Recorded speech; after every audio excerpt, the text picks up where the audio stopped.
नौझील थाना क्षेत्र के गांव खाजपुर में 16वीं जाट रेजिमेंट में तैनात जवान सतवीर के शहीद होने की खबर पर कोहराम मच गया। सतवीर के शहीद होने की खबर के बाद परिजनों का रो रो कर बुरा हाल है।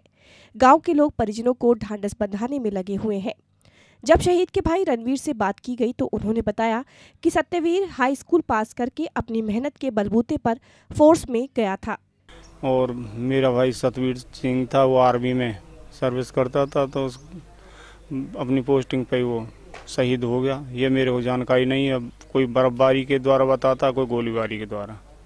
ये हाई स्कूल इंटर की पढ़ाई की और 2000 में ये भर्ती हुए थे। तो ये कहाँ पे इनकी भर्ती हुई थी? भर्ती बरेली हुई थी। और यहाँ पे पोस्टिंग कब से थी? यहाँ 6 महीने हो गए। कौन सी जगह था? ये कोई कुपवाड़ा से आगे कहीं काला रूस सेंटर बता।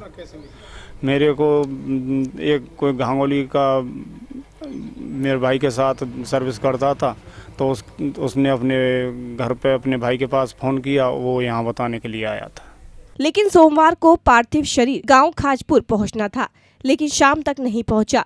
सतवीर सिंह पुत्र देवी सिंह उम्र 38 वर्ष 2001 में 16वीं जाट रेजिमेंट में तैनाती मिली थी। सतवीर सिंह एक गरीब परिवार से नाता रखते थे। सतवीर के पिता देवी सिंह किसान थे। माली हालत ठीक न होने के बावजूद भी सतवीर ने मेहनत कर सेना में जवान का पद प्राप्त किया। सेना में नौकरी लगने के बाद सतवीर की शादी अलीगढ़ जनपद के गांव पलसेड़ा जट्टारी से नीरज के साथ हुई थी और सतवीर ने बच्चों को अच्छी शिक्षा मिले इसलिए अलीगढ़ में एक किराए पर मकान लिया। पत्नी और बच्चों को वहां छोड़ दिया, जिससे बच्चों को उच्च कोटि की शिक्षा प्राप्त हो सके। कुछ दिन पूर्व 16 नवंबर को सत्यवीर अपने साले की शादी को लेकर 28 दिन की छुट्टी पर आए थे और 21 दिसंबर को वे वापस ड्यूटी पर चले गए। परिजनों द्वारा उन्हें हंसी खुशी विदा किया गया, लेकिन परिजनों को क्या मालूम था कि जिस बेटे को हंसी खुशी विदा कर रहे हैं वह कभी लौट कर वापस नहीं आएगा। रविवार को गृह मंत्रालय से आई सूचना ने परिजनों की नींद उड़ा दी। ग्रामीणों की माने तो सतवीर कुपवाड़ा के काला रूस में तैनात थे, जो ड्यूटी के दौरान हिमस्खलन की चपेट में आकर शहीद हो गए। शहीद को लेकर के यहाँ बहुत बड़ा माहौल चल रहा है।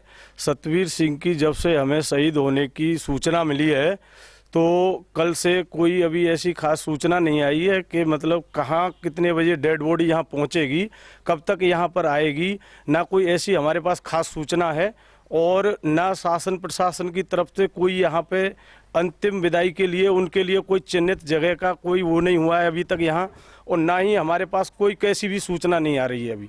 ना कोई शासन प्रशासन वाला हमसे ऐसा खास कोई वो रखा है हमारे लिए। कोई संपर्क में नहीं है, फोन से भी संपर्क नहीं है? फोन से संपर्क में कोई खास नहीं है और ज़्यादातर मतलब गांव के लोग ही इसमें हिस्सा ले रहे हैं कि कहाँ कैसे क्या करें, किस तरीके से करें, क्या किया जाए।